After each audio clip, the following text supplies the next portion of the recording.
Embark on a captivating journey through the life of Alexander Cambridge, the Earl of Athlone. Born Prince Alexander of Teck in 1874 at the historic Kensington Palace. This isn't just another royal story. It's a thrilling tale of bravery, reinvention, and unwavering duty that unfolds across continents, conflicts, and a rapidly changing world. Known fondly as Algy, he grew up in the shadow of Queen Victoria, forging a path from a spirited royal childhood to the battlefields as a daring cavalry officer in the Second Matabele and Boer Wars. His life led him through the chaos of World War I trenches and into the diplomatic arenas of South Africa and Canada, where he united communities and shaped pivotal moments in history. Balancing royal privilege with relentless determination, Algy faced profound challenges, from the tragic loss of two sons to the bold decision to shed his German titles for a British identity. His story is one of resilience, leadership, and compassion, leaving a legacy that echoes today. In this video, we'll reveal the hidden chapters of a prince who became a soldier, statesman, and beacon of unity. Ready for an inspiring adventure? Hit play, subscribe, and join us as we uncover the incredible saga of Alexander Cambridge. Share your thoughts in the comments below. Let's begin. 1874 to 1894. Birth, childhood, and early ambitions. On April 14, 1874, a child was born in the grand, echoing halls of Kensington Palace, London, a residence steeped in the history of Britain's monarchy. This was no ordinary birth. Prince Alexander of Teck entered the world as the youngest son of Princess Mary Adelaide, Duchess of Teck, and Prince Francis, Duke of Teck, inheriting a legacy that intertwined British royal splendor with German aristocratic roots. His mother, Mary Adelaide, was a vibrant and larger-than-life figure, a granddaughter of King George III through her father, Prince Adolphus, Duke of Cambridge, and a first cousin to Queen Victoria. Known for her infectious charm, boundless energy, and deep commitment to charitable causes, Mary Adelaide was a beloved presence in British society, often referred to as the People's Princess for her warmth and accessibility. Her lineage tied Alexander firmly to the British throne, yet his father's heritage added a layer of complexity. Prince Francis, a dashing but financially strained noble from Württemberg, a kingdom in southern Germany, brought a prestigious but foreign title to the family. As a result, Alexander was bestowed the honorific His Serene Highness at birth, a mark of his German princely status that set him apart in the British court. Nicknamed Alja by those closest to him, a playful contraction of his given names, Alexander George, the young prince displayed a personality as dynamic as his mother's. Even as a child, he was a bundle of contradictions, spirited and quick-tempered, yet able to cool off just as swiftly, his outbursts tempered by a sharp intellect and a cautious demeanor that suggested an early maturity. Family accounts paint a picture of a boy who could be fiery one moment, passionately arguing over a game or a point of pride, and then disarmingly calm the next, ready to negotiate or charm his way through any tension. This blend of intensity and restraint hinted at the resilience that would define his life, a quality that would prove essential in navigating the challenges of his unique position as a royal with dual heritage. Kensington Palace, with its sprawling gardens and ornate interiors, was Alexander's first home, a place where royal tradition and family life collided.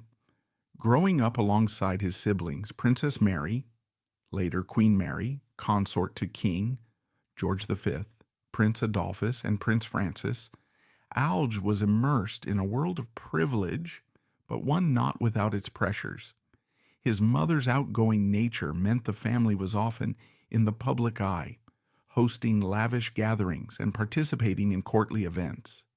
Yet, Beneath the surface of this gilded existence, financial strain loomed. Prince Francis, despite his noble title, lacked the wealth to sustain the family's opulent lifestyle. By 1883, when Alge was just 9 years old, the family's debts had spiraled out of control, threatening their social standing and forcing a dramatic decision. To evade creditors and preserve what remained of their reputation, the Techs uprooted their lives and fled to the continent. For 2 years, from 1883 to 1885, the family led a semi-nomadic existence across Europe, moving between modest residences in places like Florence and Germany. This was a stark departure from the grandeur of Kensington Palace. Instead of liveried servants and royal banquets, Alge and his siblings adapted to a quieter life, often staying in rented villas or with sympathetic relatives. For a young prince accustomed to the trappings of royalty, this period was a humbling lesson in resilience. Mary Adelaide, ever the optimist, turned these years into an adventure, immersing her children in European culture, art galleries in Italy, music in Germany, and history lessons drawn from the cities they visited. For Alge, these experiences broadened his worldview, exposing him to the complexities of European politics and the fragility of wealth. The family's return to Britain in 1885, after negotiating some financial relief, marked a return to stability, but the memory of those lean years left an indelible mark on Alge, shaping him into a young man who valued adaptability and perseverance. Back in London, Alge's childhood transitioned into a period of formal education and burgeoning ambition. At the age of 12, he was enrolled at Eton College, the venerable institution known for molding Britain's elite. Eton was a crucible of discipline and competition, where boys from aristocratic families honed their intellects and forged lifelong connections. For Alge, it was both a challenge and an opportunity. His royal status set him apart, but his German heritage occasionally drew scrutiny from peers, a subtle reminder of his dual identity in a fiercely British environment. Yet Alge thrived, excelling in his studies and embracing the school's emphasis on leadership and duty. He was known for his quick wit, often engaging in spirited debates with classmates, and his athleticism, particularly in sports like rowing and cricket, which earned him respect among his peers. His time at Eton sharpened his sense of self, instilling a quiet confidence that balanced his royal privilege with a desire to prove his worth beyond his titles. By his late teens, Alge's ambitions crystallized around a path that diverged from the ceremonial roles often expected of minor royals. Military service called to him, a choice that reflected both his adventurous spirit and a desire to serve his country in a tangible way. In 1892, at the age of 18, he entered the Royal Military College at Sandhurst, a prestigious academy dedicated to training officers for the British Army. Sandhurst was a world of rigorous discipline, where cadets endured grueling drills, studied military tactics, and learned the art of leadership under pressure. For Alge, it was a perfect fit. He embraced the physical demands, long marches, horseback riding, and weapons training, with the same intensity he brought to his childhood games. His instructors noted his meticulous attention to detail and his ability to remain composed in high-stress scenarios, traits that marked him as a promising officer. Sandhurst also exposed him to a broader cross-section of British society as he trained alongside cadets from diverse backgrounds, further grounding his perspective in a world beyond the palace walls. In October 1894, at the age of 20, Alge's military aspirations came to fruition when he was commissioned as a second lieutenant in the 7th Queen's Own Hussars, a storied cavalry regiment known for its daring exploits and proud traditions. The hussars, with their gleaming sabers and distinctive uniforms, were a symbol of British military prestige, and Alger was eager to prove himself among their ranks. Stationed initially in England, he threw himself into the life of a cavalry officer, mastering horsemanship, drilling with his men, and studying the intricacies of military strategy. His royal status could have made him a target for resentment, but Alger's genuine enthusiasm and willingness to share in the hardships of soldiering earned him the respect of his comrades. He was not content to be a figurehead prince. He wanted to be a soldier in every sense, ready to face the challenges of the battlefield and carve out a reputation based on merit. This period also saw Alger navigating the complexities of his family's place within the British royal hierarchy. As the younger brother of Princess Mary, who would later become Queen Mary, consort to King George V, Alger was deeply connected to the heart of the monarchy. His sister's engagement to Prince George, then Duke of York, in 1893 brought the Teck family closer to the throne, and Alger often found himself at royal events, from state banquets to garden parties at Buckingham Palace.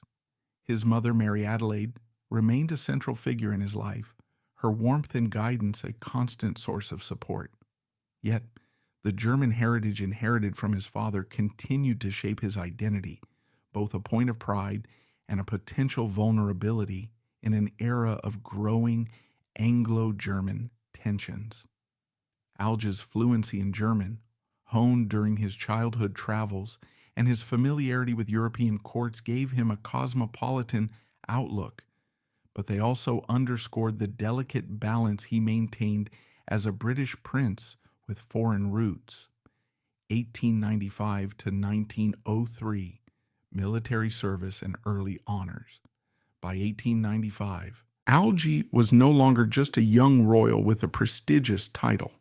At 21, he was a second lieutenant in the 7th Queen's Own Hussars, a renowned cavalry regiment whose storied history and dashing reputation captivated the British imagination.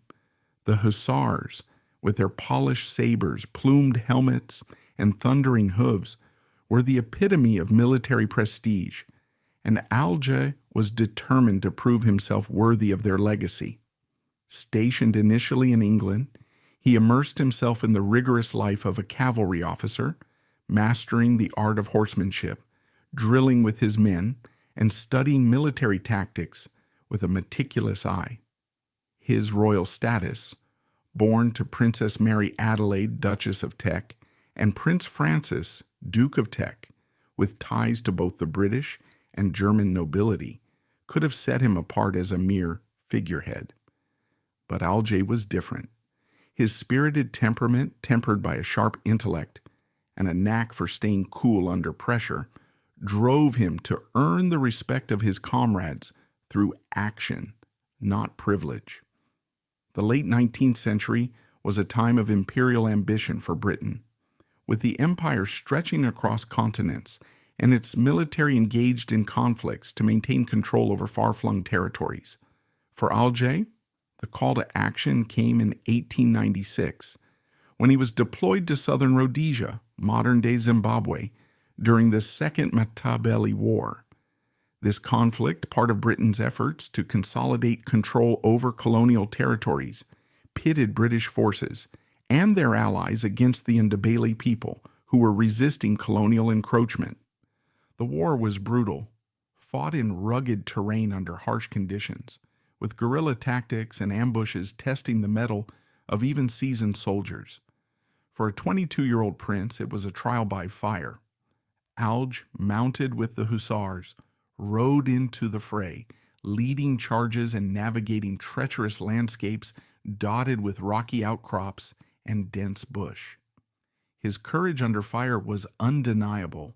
Official dispatches from the campaign praised his bravery, noting instances where he rallied his men under heavy attack, maintaining discipline in the face of chaos.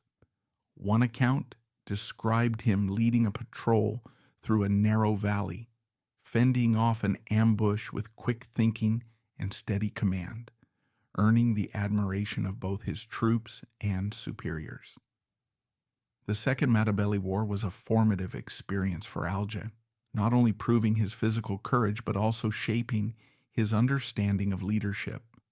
The Hussars' role in the campaign involved rapid mobile operations, requiring officers to make split-second decisions while maintaining morale among soldiers far from home.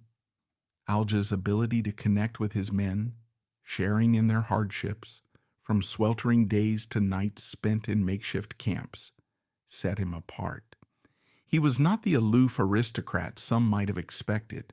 He was a soldier who rode alongside his troops, his royal title secondary to his commitment to duty. His performance in Rhodesia caught the attention of the highest echelons of the British establishment. In December 1898, Queen Victoria, his mother's cousin, and the matriarch of the empire, personally recognized his valor by appointing him a Knight Commander of the Royal Victorian Order, KCVO. This prestigious honor, reserved for distinguished service to the monarchy, was a testament to Alger's growing reputation as a soldier who could hold his own in the most demanding circumstances. With the KCVO came increased responsibility and visibility. Alger's promotion to lieutenant in June 1899 marked another step in his rapid ascent through the military ranks. The Hussars, stationed at various garrisons across the empire, provided Alger with a broad perspective on Britain's global reach. He spent time training in Aldershot, the heart of the British Army's operations, where he honed his skills in cavalry tactics, from saber drills to coordinating large-scale maneuvers. His meticulous nature shone through in these exercises as he pored over maps and strategized with a precision that impressed his commanding officers. Yet even as he excelled, Alger remained acutely aware of his unique position. His German heritage, inherited from his father's Württemberg lineage, was a point of pride, but also a potential liability in an era of rising tensions between Britain and Germany. At military dinners and social gatherings, he navigated subtle questions about his background with diplomacy, emphasizing his loyalty to the British crown while maintaining a quiet respect for his family's roots. The turn of the century brought Alger's most significant test yet, the Second Boer War, 1899 to 1902, a conflict that would define his early career and cement his reputation as a frontline leader. The war, fought in South Africa against the Boer republics of the Transvaal and Orange Free State, was a brutal struggle over imperial control, marked by guerrilla warfare, scorched earth tactics, and intense political controversy.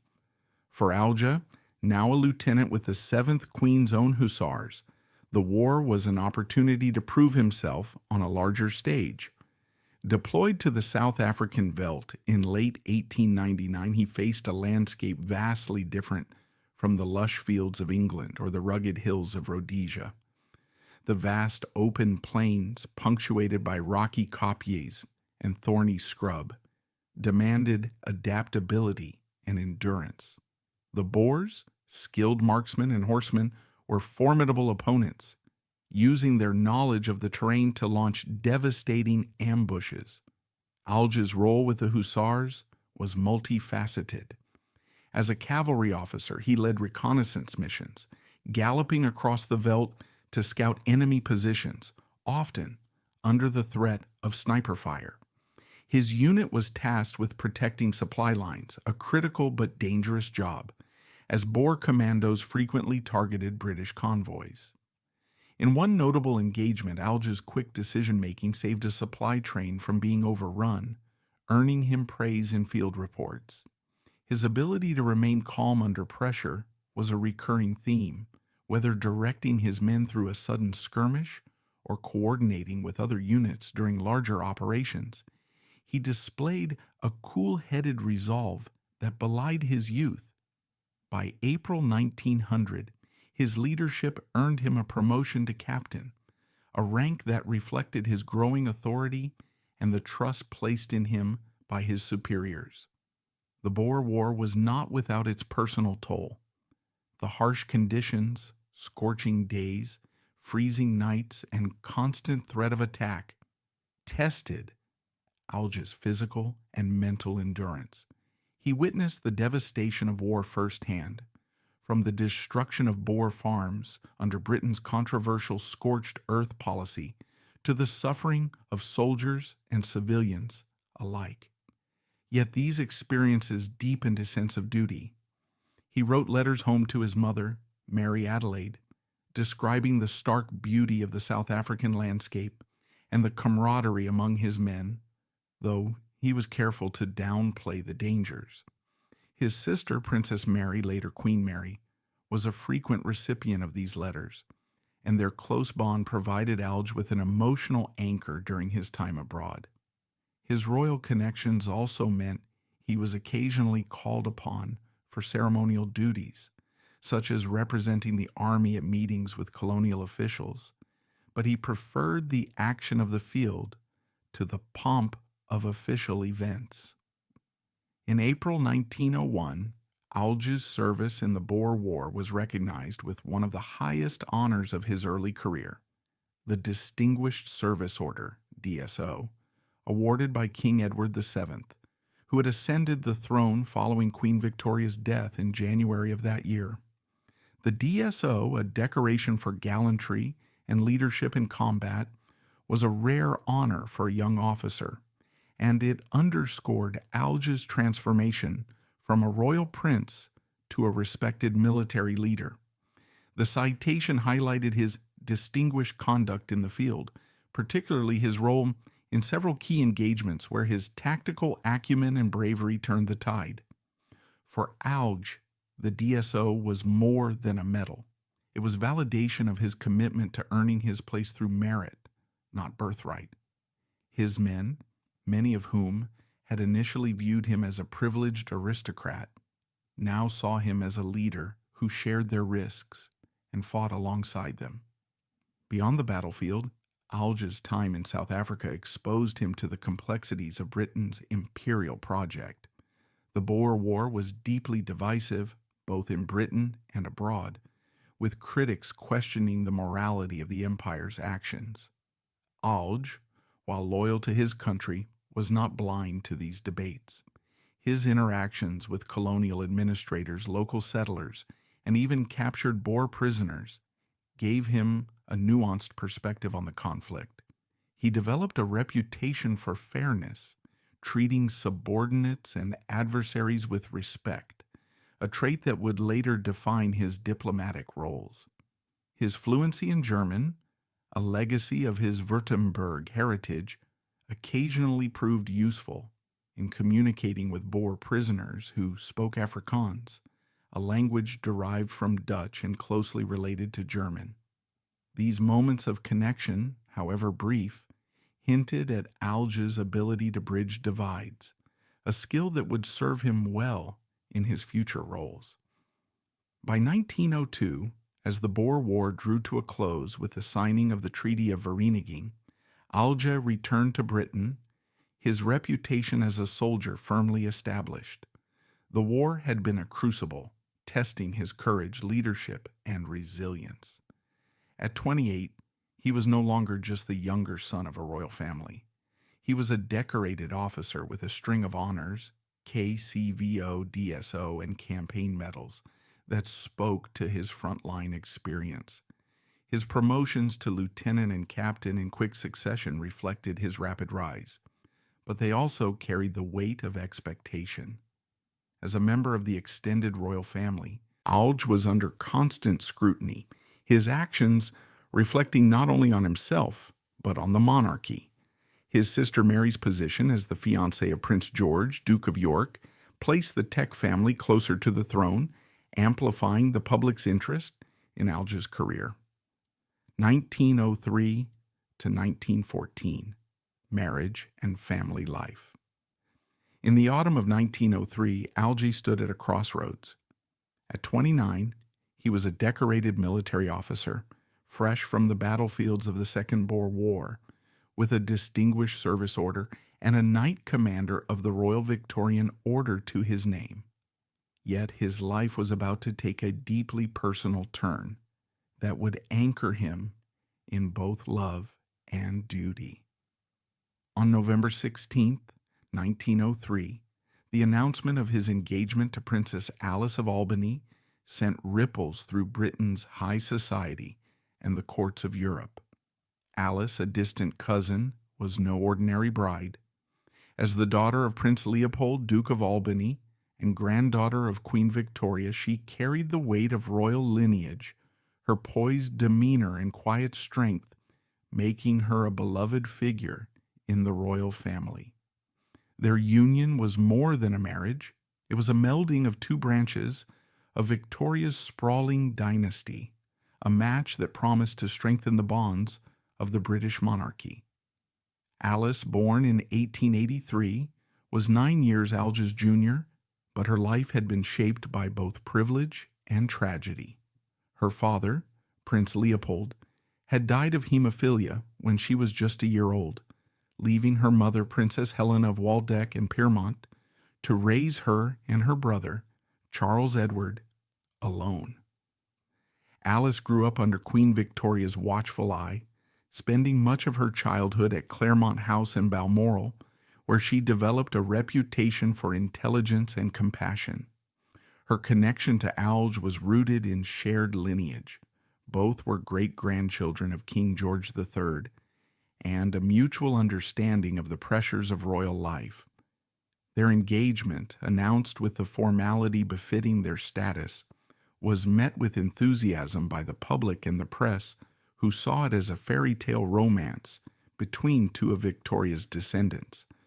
For Alge, the engagement was a moment of personal joy, but also a step deeper into the intricate web of royal responsibilities.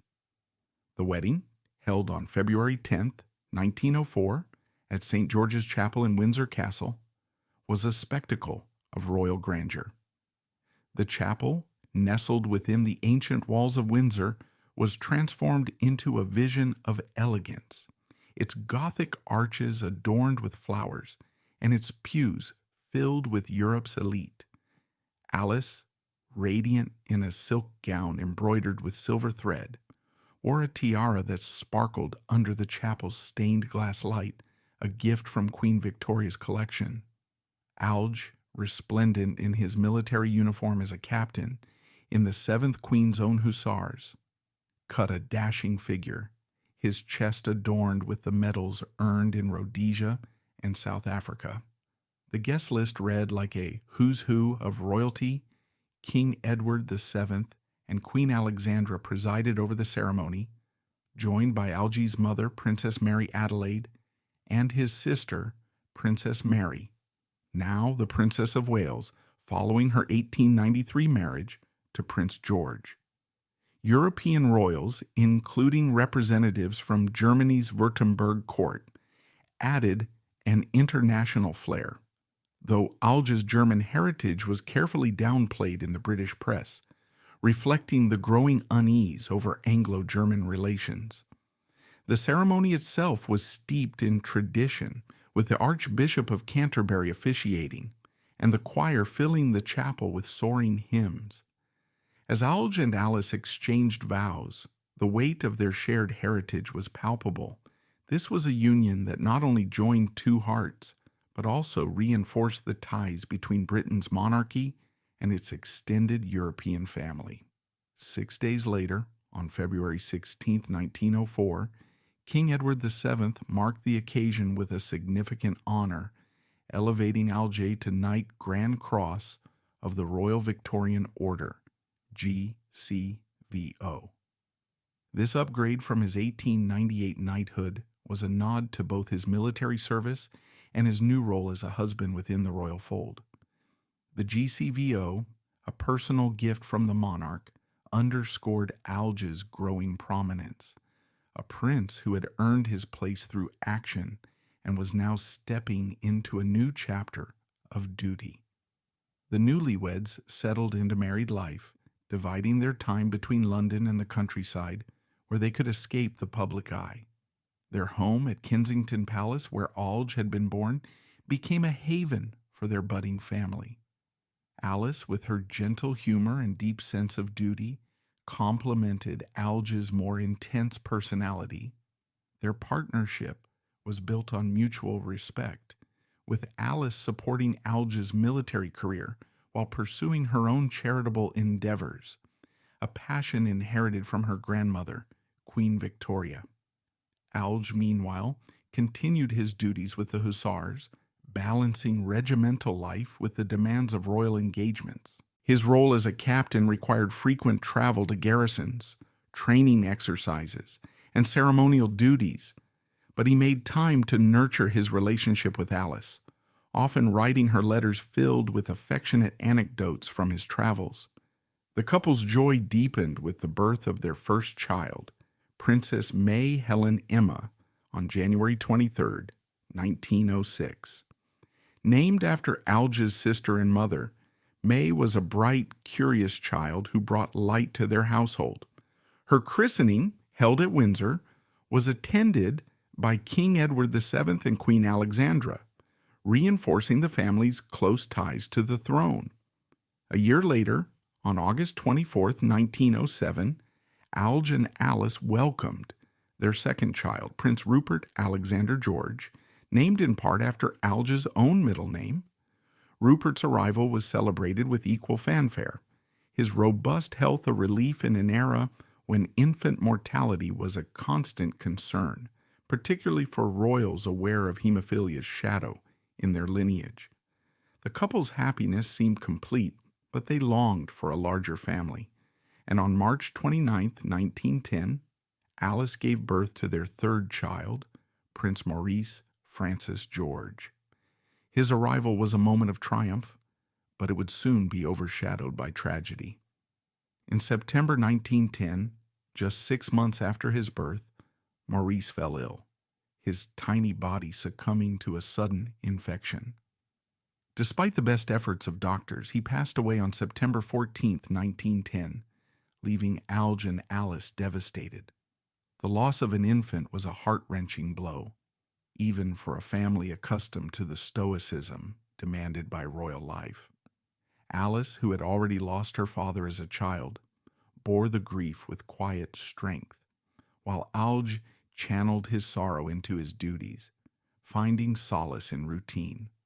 The couple leaned on each other, their bond deepening through shared pain. They ensured that May and Rupert, now 4 and 3, were surrounded by love, shielding them from the full weight of the loss while nurturing their growth. The tragedy of Maurice's death left a lasting mark, a reminder of life's fragility that would resonate through their later years. Despite this personal sorrow, Alge and Alice's partnership remained a cornerstone of their lives. Their home at Kensington Palace was filled with warmth, with Alice hosting small gatherings for family and friends, where Alge's quick wit and her gentle humor created an inviting atmosphere. Alge's close relationship with his sister, Princess Mary, now the Princess of Wales and later Queen Mary, kept him firmly embedded in the heart of the British royal family. Mary, who shared Alge's sharp intellect and sense of duty, was a confidant and ally, their sibling bond strengthened by their shared upbringing and the challenges of their German heritage. As Prince George ascended to the throne as King George V in May 1910, following Edward VII's death, Alge's position as the king's brother-in-law elevated his status, though he remained determined to define himself through his actions rather than his connections. Alge's military career continued to flourish during this period, though it took on a more balanced rhythm as he juggled family responsibilities. As a captain in the 7th Queen's Own Hussars, he was stationed at various garrisons, including Aldershot and Colchester, where he led training exercises and participated in ceremonial parades. His experiences in the Second Matabele War and Second Boer War had earned him a reputation as a capable leader, and he was often called upon to represent the regiment at official events. In 1911, he was appointed a Knight Grand Cross of the Order of the Bath, GCB, another prestigious honor that recognized his service and growing influence. His military duties frequently brought him into contact with the royal court, where he attended state banquets, levees, and garden parties, often with Alice by his side. These events, while glamorous, were also a stage for navigating the delicate politics of his dual heritage. Britain's relationship with Germany was deteriorating, and Alge's Württemberg roots, though distant, occasionally drew scrutiny from courtiers wary of foreign influences. The years from 1903 to 1914 were a time of personal growth and public service for Alge. He and Alice became patrons of numerous charities, reflecting their shared commitment to social good. Alice, in particular, was drawn to organizations supporting children in the arts, while Alge lent his name to military and veterans' causes. Their public appearances, whether opening a hospital wing or attending a regimental review, were marked by a genuine warmth that endeared them to the public. The press often highlighted their partnership, portraying them as a modern royal couple who balanced duty with relatability. Alge's fluency in German and his familiarity with European courts, gained during his childhood travels, made him a valuable asset at diplomatic functions, where he could converse easily with visiting dignitaries from Germany, Austria, and beyond. As the couple raised May and Rupert, they instilled in them the values of duty and resilience that defined their own lives. May, a bright and inquisitive girl, showed an early interest in music and literature, while Rupert, energetic and adventurous, seemed destined to follow in his father's military footsteps. The family spent summers at royal estates like Sandringham and Balmoral, where Alge and Alice joined King George V and Queen Mary for hunting parties and informal gatherings. These moments of connection with the royal family were precious, reinforcing Alge's role as a trusted member of the inner circle. His mother, Mary Adelaide, who passed away in 1897, remained a guiding influence in spirit.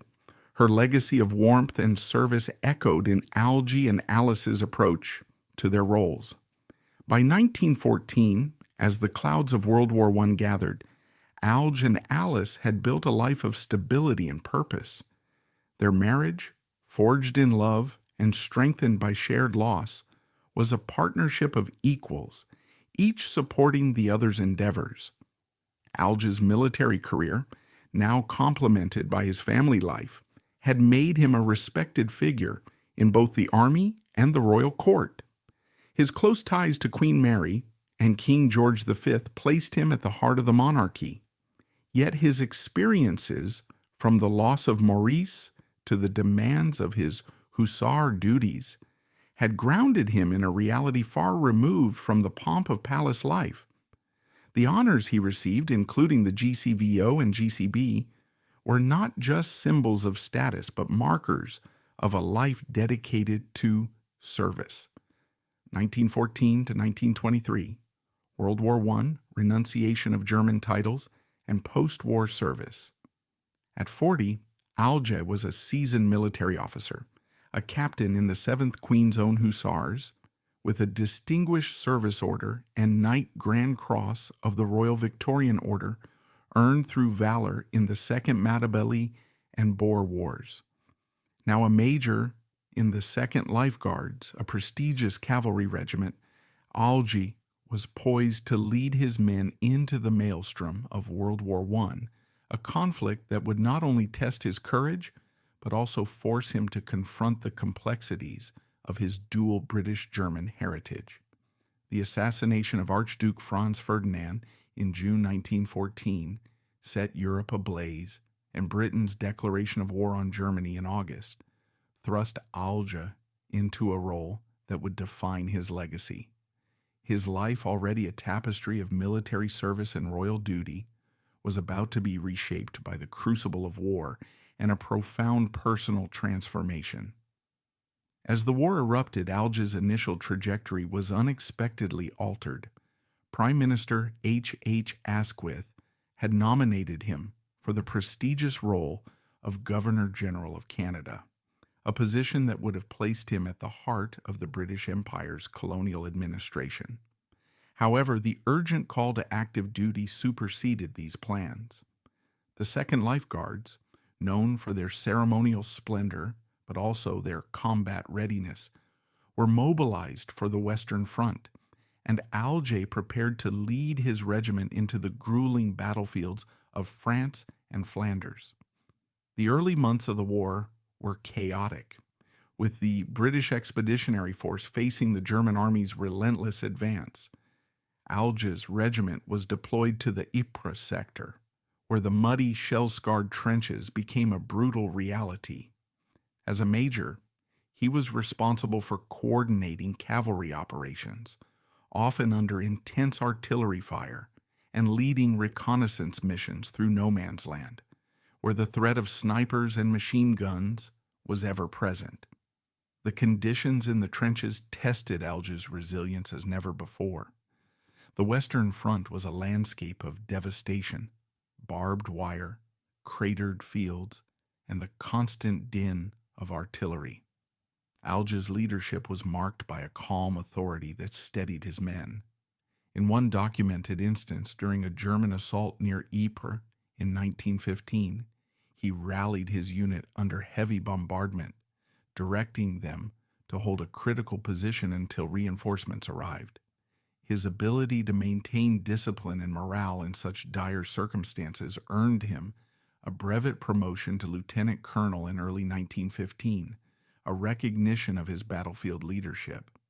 By December of that year, his responsibilities expanded further, with a temporary promotion to major general, a rank that placed him in command of larger formations and strategic operations.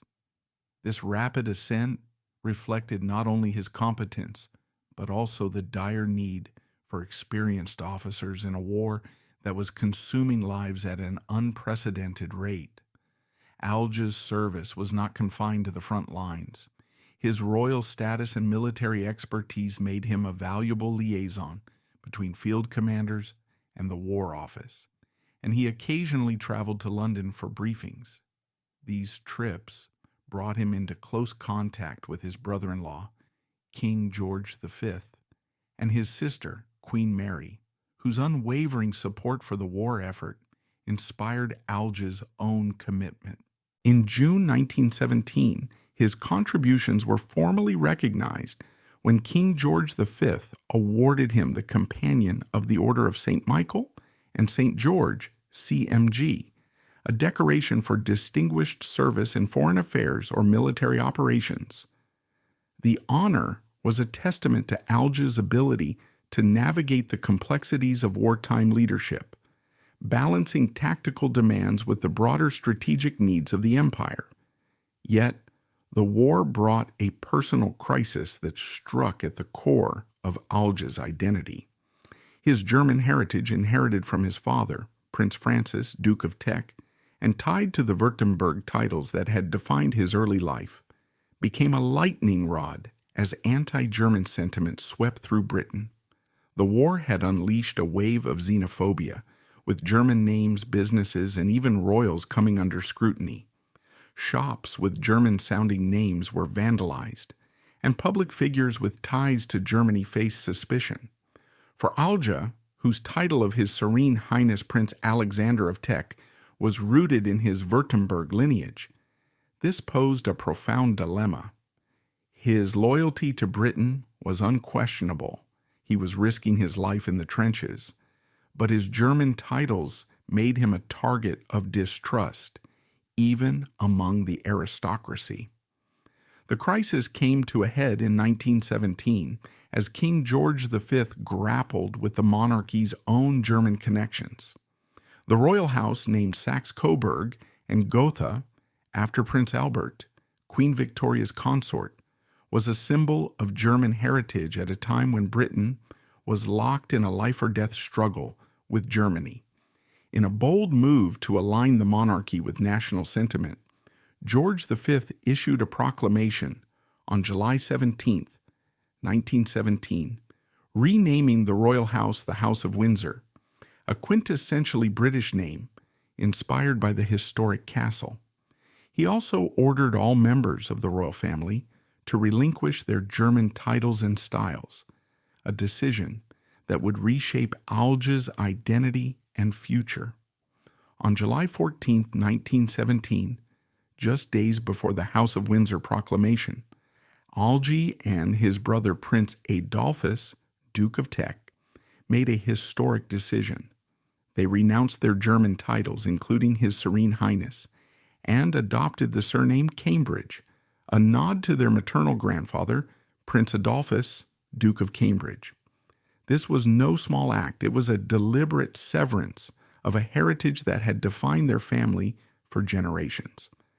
Alge, now Sir Alexander Cambridge, leveraged his existing knighthoods, GCVO and GCB, to maintain his status, but the loss of his princely title was a profound shift. On November 7, 1917, King George V granted him new titles, Earl of Athlone and Viscount Tremetton. Notably, Alge declined a marquisate, believing it sounded too grandiose and insufficiently British, a choice that reflected his grounded nature and commitment to aligning with national identity. His wife, Princess Alice of Albany, retained her royal status as a granddaughter of Queen Victoria, but their children, May and Rupert, became Lady May Cambridge and Rupert Cambridge, Viscount Tremetton.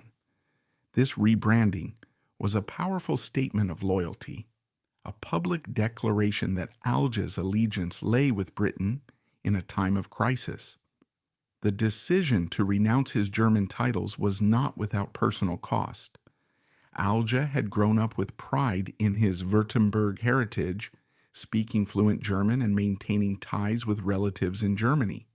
His childhood travels across Europe, prompted by his family's financial exile in the 1880s, had fostered a deep connection to the continent.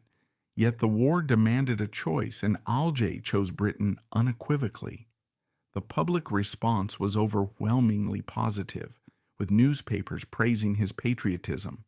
But privately, he navigated complex emotions. Letters to his sister, Queen Mary, reveal a man who grappled with the loss of part of his identity while embracing his new role as a British Earl. Mary, herself a steadfast supporter of the war effort, provided unwavering support, reinforcing Alge's resolve. The armistice of November 11, 1918, brought an end to the war, but for Alge, it marked the beginning of a new chapter. Promoted to brevet colonel in June 1919, he retired from active military service in November of that year, retaining the honorary rank of Major General. The war had left its mark, physically with the scars of long campaigns, and emotionally with the weight of his transformed identity. Yet, Alge's energy and commitment to service remained undiminished. He turned his focus to civilian roles, leveraging his experience and royal connections to make a lasting impact. One of his first major post-war roles was at Middlesex Hospital in London, where he had served during the war as part of medical support efforts. As a governor, he oversaw initiatives to improve patient care and hospital administration, bringing the same meticulous attention to detail that had defined his military career. In 1921, Alge took on a role that would cement his legacy in British healthcare, chairing the Athlone Committee, a landmark inquiry into medical education. The committee, established to address the growing need for advanced medical training, was tasked with evaluating the state of postgraduate education for doctors. Alge, with his reputation for fairness and strategic thinking, was an ideal leader. Over months of hearings, he and his fellow committee members consulted with leading physicians, educators, and policymakers, delving into the challenges facing Britain's medical system. The committee's recommendations were revolutionary, advocating for the creation of specialized postgraduate institutions to train doctors in advanced techniques and research. The result was the establishment of the Royal Postgraduate Medical School at Hammersmith Hospital and the London School of Hygiene and Tropical Medicine, both of which became cornerstones of British medical education. Alge's leadership was praised for its clarity and vision, with colleagues noting his ability to bridge differing viewpoints and drive consensus. The Athlone Committee's work not only transformed medical training, but also positioned Britain as a leader in global healthcare innovation. Alge's military ties remained strong during this period. In March 1922, he was promoted to regular Army colonel, maintaining his honorary major general rank. This dual role, civilian leader and military figure, underscored his versatility. He continued to participate in ceremonial duties, such as regimental parades and royal events, often alongside Alice, who shared his commitment to public service. Their partnership, forged through the loss of their son Maurice in 1910 and strengthened by the war years, was a source of stability.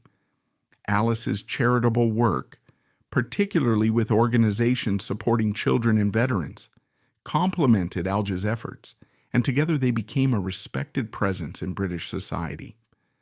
The years from 1914 to 1923 were a transformative decade for Alge. World War I had tested his courage and leadership, thrusting him into the heart of Britain's military efforts.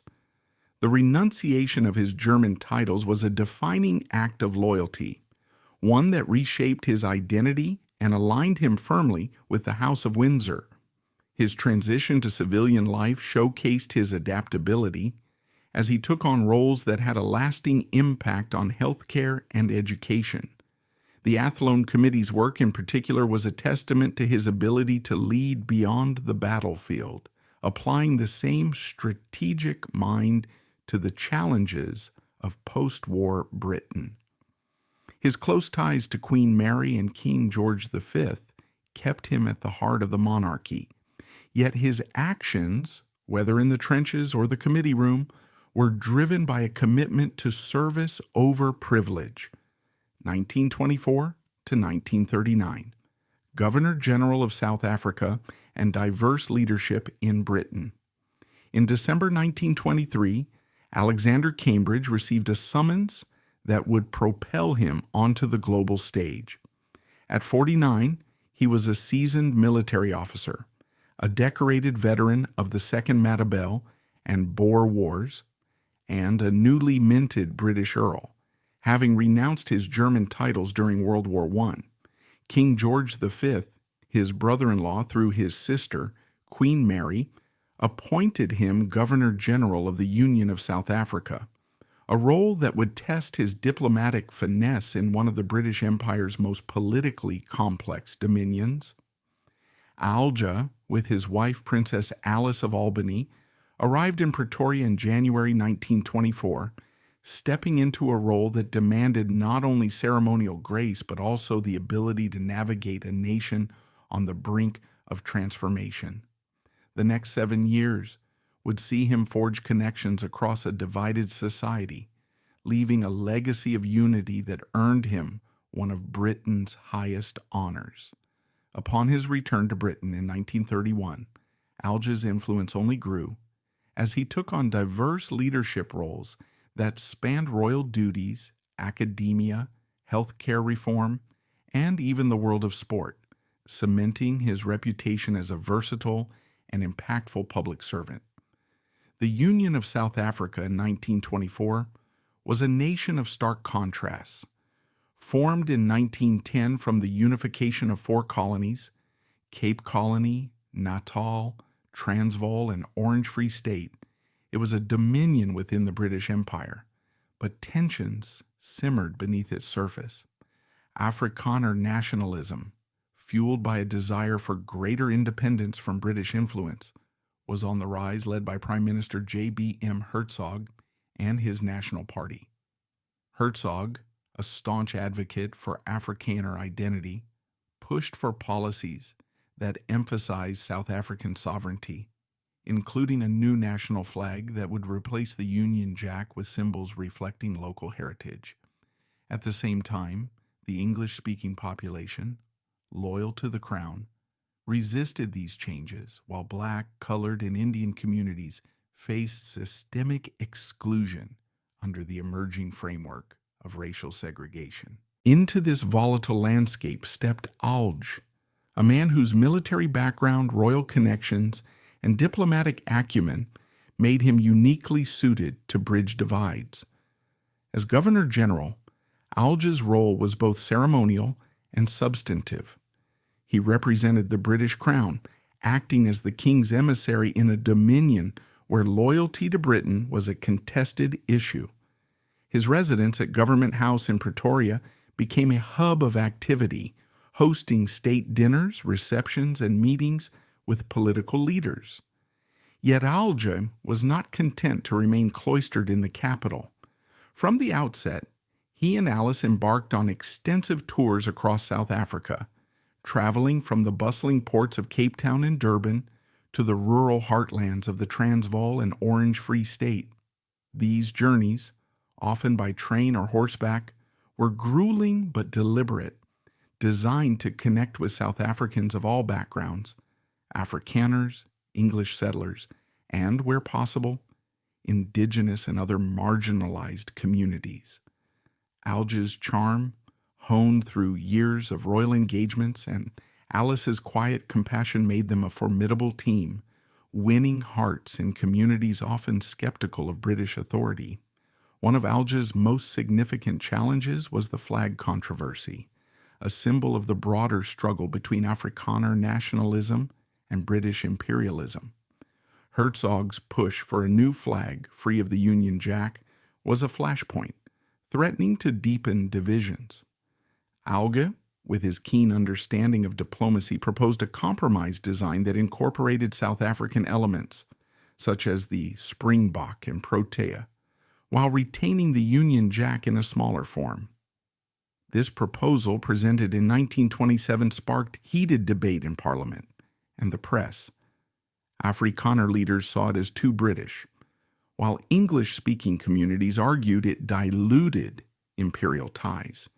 Yet, Alge's persistence and ability to engage both sides in dialogue helped pave the way for the eventual adoption of a flag in 1928 that balanced these identities. The compromise was not universally popular, but it demonstrated Alge's skill in navigating political tensions, earning him respect as a mediator who could listen and lead. Beyond the flag issue, Alge's tenure was marked by a commitment to fostering goodwill.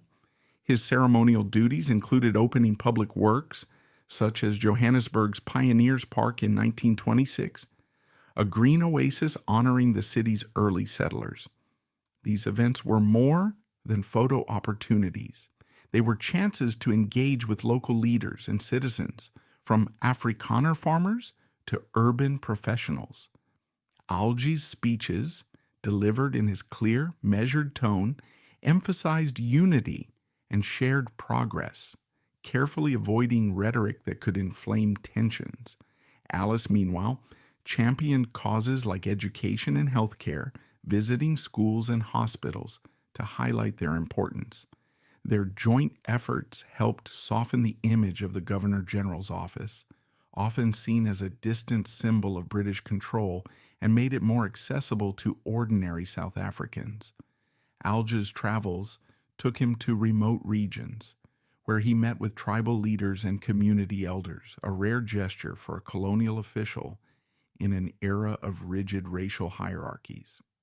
While the constraints of the time limited his ability to challenge systemic inequalities directly, his willingness to listen and engage set him apart. In the Eastern Cape, he visited Xhosa communities, sharing meals and discussing local concerns, while in Natal, he met with Indian leaders advocating for better treatment. These interactions, though bound by the colonial framework, reflected Alge's belief in connection over division, a principle that would define his later roles.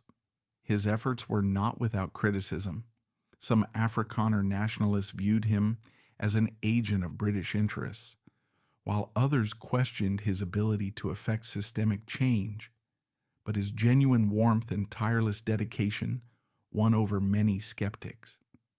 In April 1928, Alge's service in South Africa was recognized with one of Britain's most prestigious honors, the Order of the Garter, bestowed by King George V.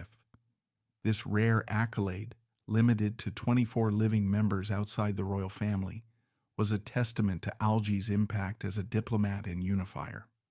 The investiture, held at Windsor Castle during a brief return to Britain, was a moment of pride for Alge and Alice, with Queen Mary and other royals in attendance. The Garter, with its iconic blue ribbon and star, symbolized not only Alge's personal achievement, but also the monarchy's trust in his ability to represent the crown in challenging circumstances. When his term as Governor-General ended in December 1930, Alge left South Africa with a legacy of connection and compromise, having navigated a delicate balance between imperial loyalty and local aspirations. His departure was marked by heartfelt farewells, with South African newspapers praising his tact and humanity in a nation still grappling with its identity. Returning to Britain in early 1931, Alge wasted no time in embracing new challenges. On August 4, 1931, he was appointed governor and constable of Windsor Castle, a role that placed him at the heart of royal operations. Windsor, the historic seat of the monarchy, was more than a residence. It was a symbol of British tradition, and Alge's role involved overseeing its upkeep and ceremonial functions. He and Alice moved into a grace and favor apartment within the castle, where they hosted royals, dignitaries, and military figures. The role was a natural fit for Alge, whose military background and royal connections made him adept at managing the delicate interplay of protocol and hospitality. He took pride in preserving Windsor's heritage, ensuring that its state apartments and grounds reflected the monarchy's enduring prestige. In 1932, Alge took on another significant role, Chancellor of the University of London, a position he would hold until 1955. The university, a federation of colleges including University College London and King's College, was a hub of academic innovation, and Alge's appointment reflected his growing reputation as a leader in public service. As Chancellor, he presided over degree ceremonies, championed academic expansion, and advocated for increased funding for research and education. His speeches at university events were marked by a forward-thinking optimism, emphasizing the role of higher education in rebuilding a post-war world. Alge's ability to connect with students and faculty, often sharing anecdotes from his South African travels, made him a popular figure on campus, bridging the gap between royal formality and academic life. His military ties remained strong. On May 1, 1936, Alge was appointed Colonel of the Life Guards, a ceremonial role that linked him to one of Britain's most prestigious regiments, which he had served during World War I. The position, which he held until his death, involved attending regimental events and representing the unit at royal functions. Alge's pride in his military heritage was evident in his meticulous attention to the regiment's traditions, from inspecting troops to presiding over parades. His presence at events like the Trooping the Color, where the lifeguards' scarlet tunics and polished helmets gleamed, was a reminder of his lifelong commitment to service. In a surprising and unprecedented move, Alge was named chairman of the Football Association FA in January 1939, becoming the first non-football figure to lead the organization. Football was England's national sport, a cultural touchstone that united communities across class lines, and Alge's appointment brought a touch of royal prestige to the game. His role involved overseeing major matches, such as FA Cup finals, and promoting the sport's growth.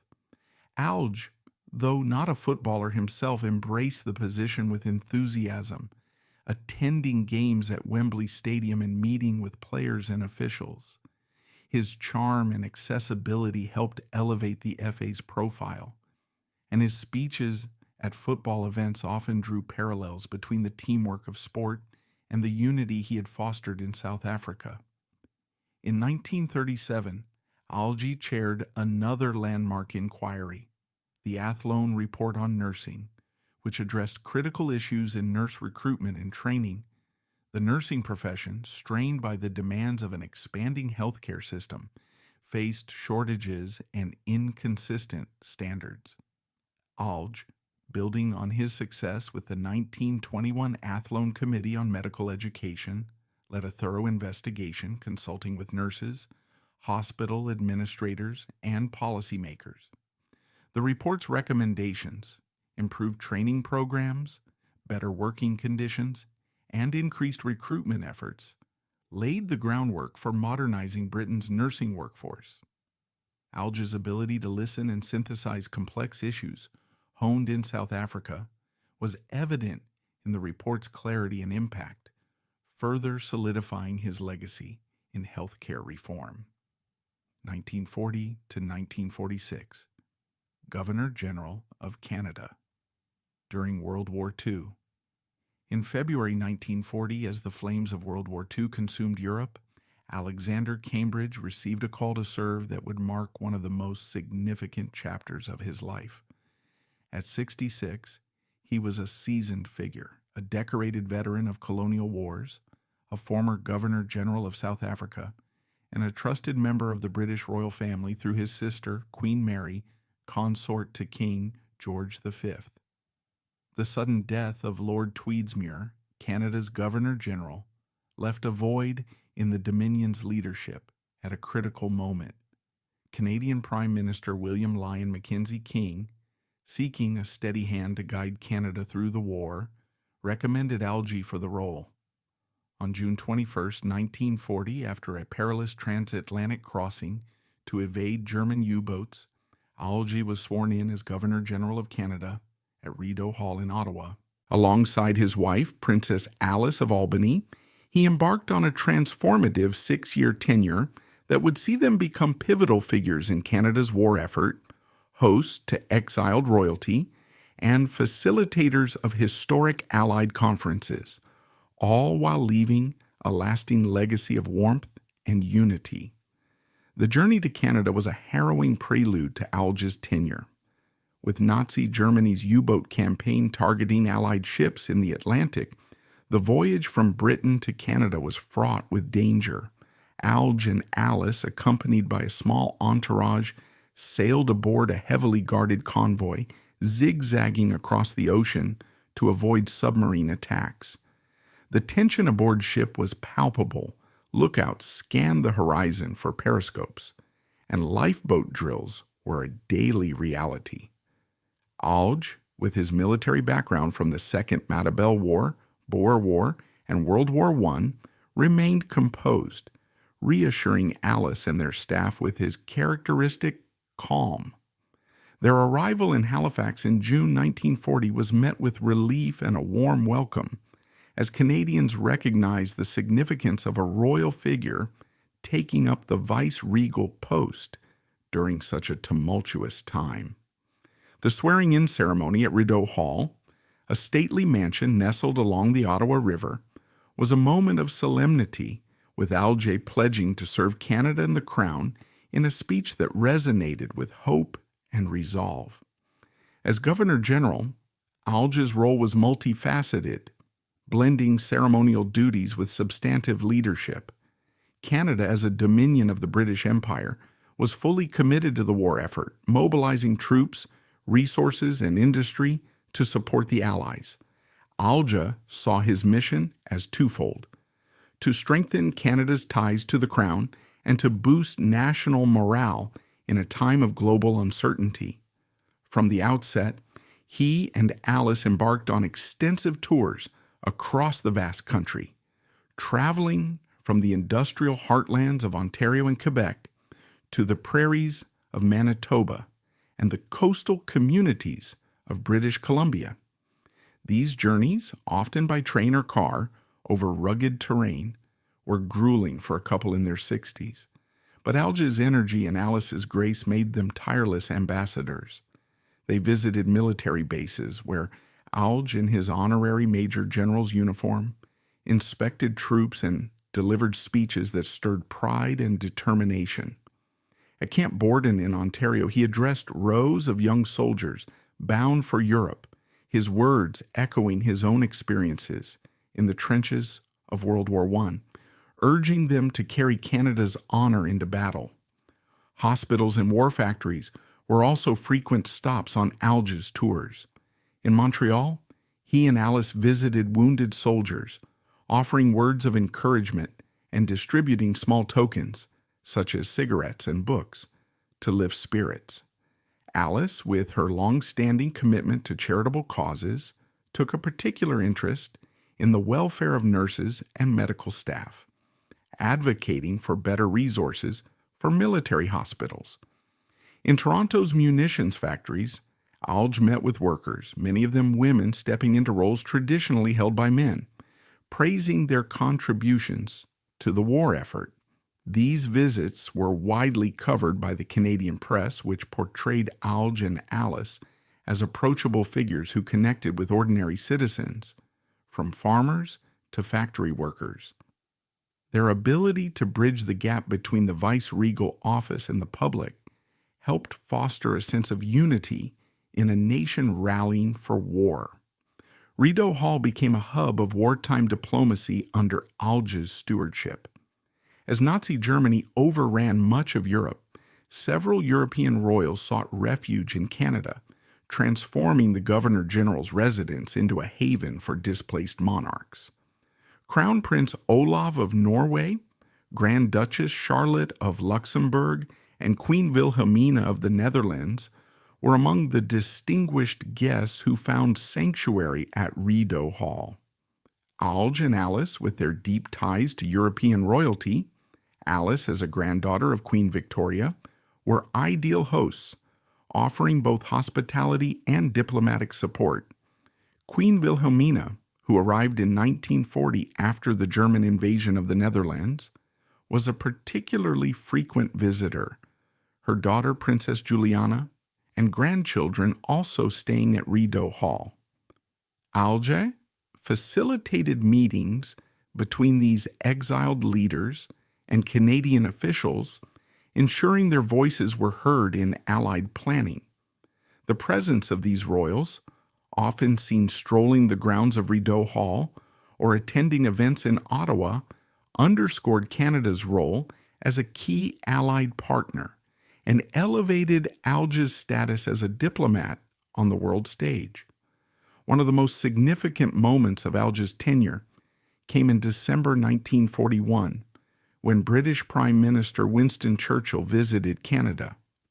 Churchill, fresh from meetings with U.S. President Franklin D. Roosevelt following the Pearl Harbor attack, stayed at Rideau Hall, where he conducted cabinet meetings remotely, often from the comfort of his guest suite. Alge, with his military background and diplomatic experience from South Africa, was a steady presence, coordinating logistics and ensuring Churchill's visit ran smoothly.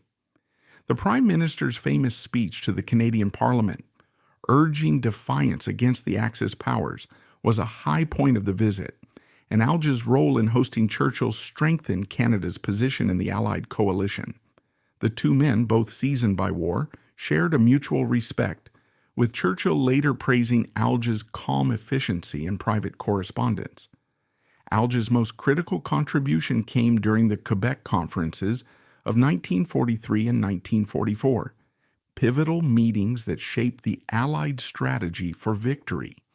Held at the Citadel of Quebec and Chateau Frontenac, These conferences brought together Churchill, Roosevelt, and Mackenzie King to plan major operations, including the D-Day invasion of Normandy and the Pacific Campaign against Japan.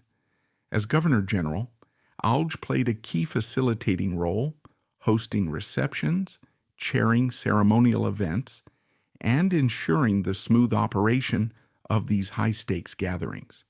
In August 1943, during the First Quebec Conference, codenamed Quadrant, Alge welcomed the leaders to Rideau Hall, where informal discussions laid the groundwork for military strategies.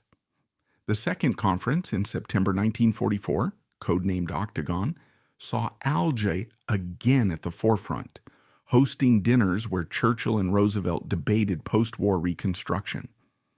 These meetings, critical to the Allied victory, highlighted Alge's ability to navigate the delicate balance of diplomacy and protocol, earning him praise from Mackenzie King, who called him a steady hand in turbulent times. When victory in Europe was declared on May 8, 1945, followed by victory over Japan on August 15, 1945, Alge led Canada's national celebrations. From the steps of Parliament Hill, he delivered speeches that resonated with hope, envisioning a future of global reconstruction and unity. His words, broadcast across the country, struck a chord with Canadians weary from years of sacrifice, emphasizing the nation's vital role in the Allied triumph. In Ottawa, he and Alice hosted victory receptions at Rideau Hall, where soldiers, politicians, and civilians mingled in an atmosphere of cautious optimism.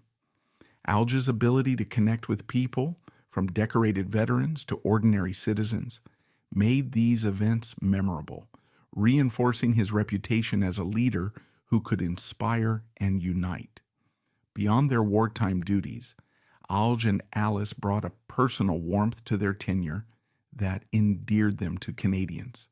They transformed Rideau Hall into a welcoming space, hosting skating parties on the residence's rink and ski outings in Gatineau Park, just north of Ottawa.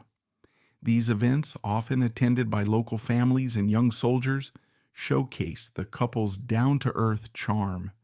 Alice, with her knack for engaging children, organized holiday gatherings for war orphans, while Alge, ever the sportsman, joined in hockey games and ski races, his laughter echoing across the snowy hills. These moments, captured in newsreels and newspaper photos, presented a vice-regal couple who balanced dignity with accessibility, a rarity in an era of formal protocol. One of Alge's most enduring contributions was the establishment of the Athlone Fellowship, a scholarship for Canadian engineers created by the Canadian Engineering Institute, now Engineers Canada. Recognizing the importance of technical expertise in rebuilding a post-war world, Alge championed the initiative, which provided funding for graduate studies in engineering. Launched in 1944, the fellowship reflected his forward-thinking vision, ensuring that Canada's brightest minds could contribute to global innovation. The program, still active today, stands as a testament to his commitment to education and progress, a legacy that outlived his tenure. Alge's term as Governor General ended on April 12, 1946, as he and Alice prepared to return to Britain. Their departure was marked by heartfelt farewells, with Canadians from coast to coast expressing gratitude for their service. Newspapers lauded Alge's steady leadership and Alice's grace under pressure, while Mackenzie King hosted a farewell banquet in their honor. The couple left Canada with a sense of fulfillment, having navigated the Dominion through its most challenging years. Their time at Rideau Hall had transformed it into a symbol of resilience and hospitality, a place where exiled royals, world leaders, and ordinary Canadians found common ground. 1947 to 1957, retirement, later years, and legacy. In the spring of 1946, Alge returned to Britain after a transformative 6-year tenure as Governor-General of Canada during World War II. At 72, he was a man whose life had spanned continents and conflicts, from the battlefields of colonial wars to the diplomatic halls of empire. Settling into a grace and favor apartment at Kensington Palace, the very place of his birth in 1874, Alge entered what might have been a quieter phase for others, but for him remained a period of purposeful engagement. Alongside his wife, Princess Alice of Albany, he continued to serve the monarchy in public, leaving an indelible mark on royal history and British institutions. His final decade, culminating in his passing in 1957, was a time of reflection, continued service, and the cementing of a legacy that stretched from Canada to South Africa. Alge's journey, from a prince with German titles to a British earl, from soldier to statesman, was a masterclass in transformation and duty, a story that reminds us of the power of adaptability and service in shaping history. Kensington Palace, with its elegant red brick facade and serene gardens, was a fitting home for Alge and Alice in their later years. The apartment provided by King George VI as a gesture of gratitude for their wartime service was a return to familiar ground, where Alge had grown up as Prince Alexander of Teck, son of Princess Mary Adelaide, and Prince Francis, Duke of Teck. The palace, steeped in royal history, offered a tranquil retreat, yet its proximity to London's political and cultural heart kept Alge connected to the pulse of public life. The couple's home was a blend of warmth and elegance, filled with mementos from their global travels, photographs from South Africa, gifts from Canadian communities, and medals from Alge's military career, including the Distinguished Service Order and the Order of the Garter. Alice, with her gentle humor and deep commitment to charity, created a welcoming space where family, friends, and dignitaries gathered, while Alge, ever the storyteller, regaled guests with tales of his adventures, from charging across the South African veldt to hosting Winston Churchill at Rideau Hall. Despite his age, Alge remained remarkably active in public duties, driven by a sense of responsibility that had defined his life.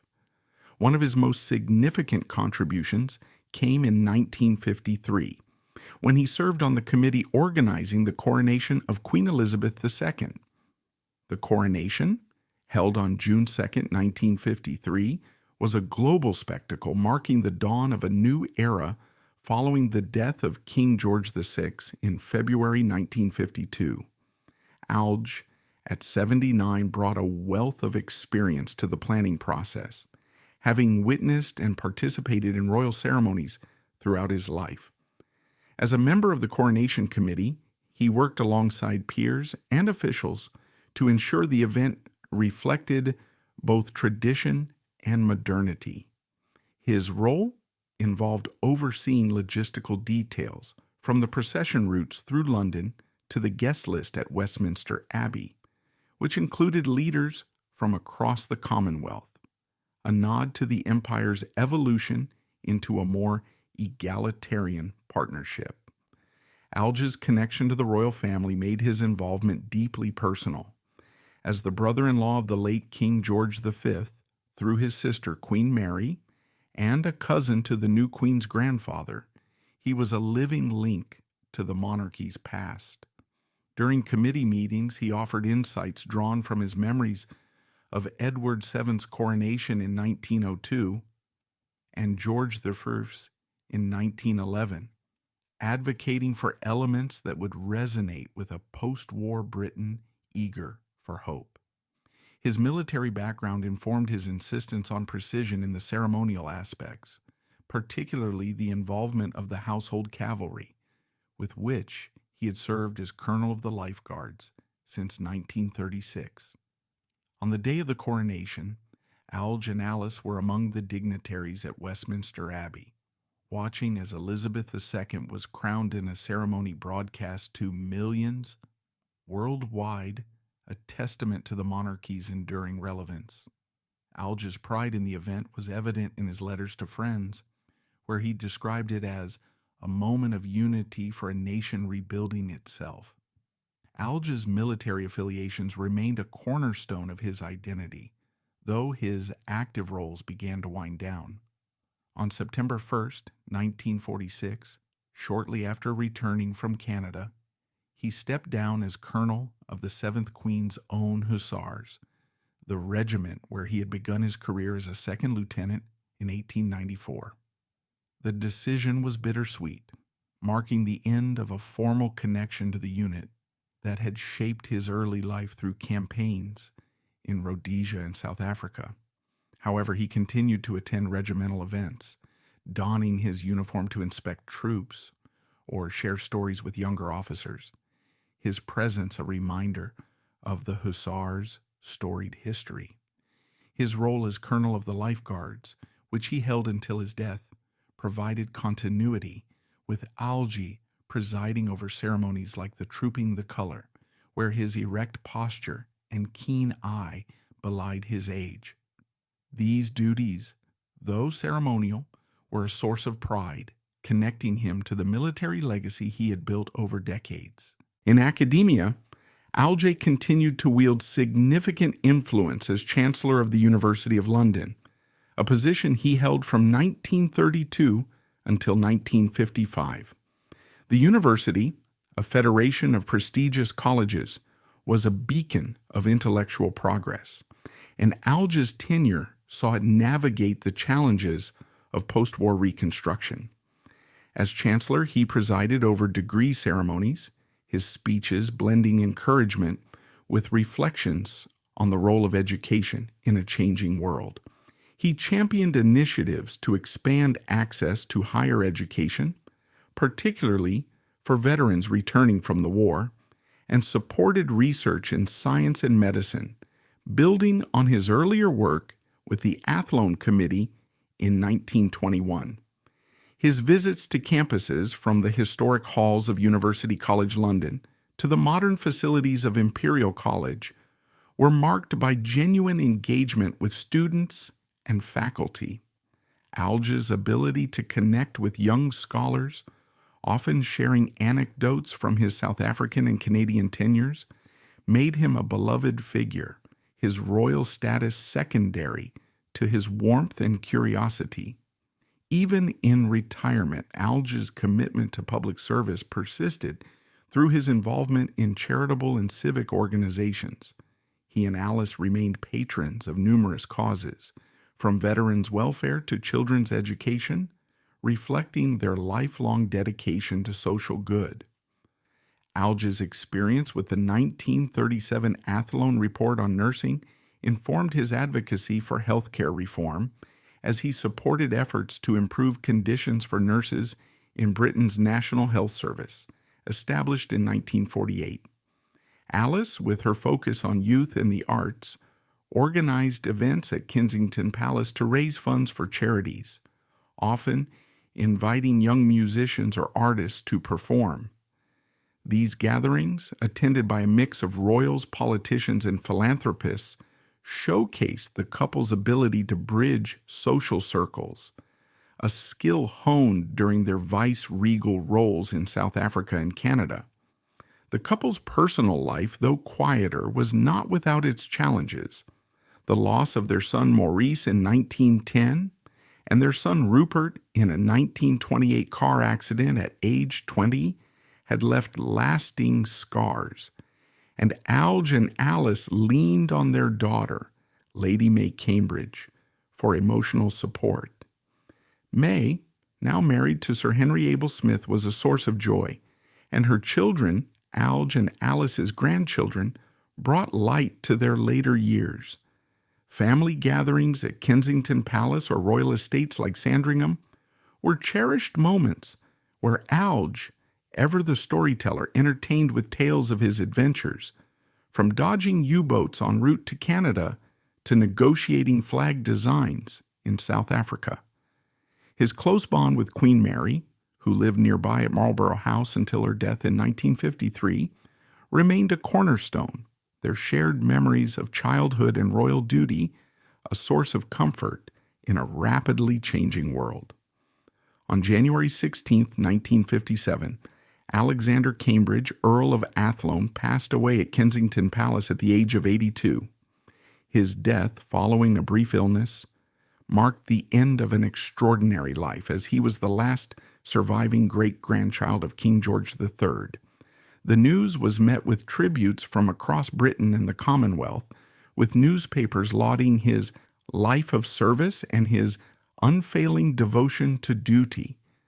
His funeral, held at St. George's Chapel, Windsor, was a solemn affair attended by Queen Elizabeth II, the Queen Mother, and other royals, as well as military and civic leaders.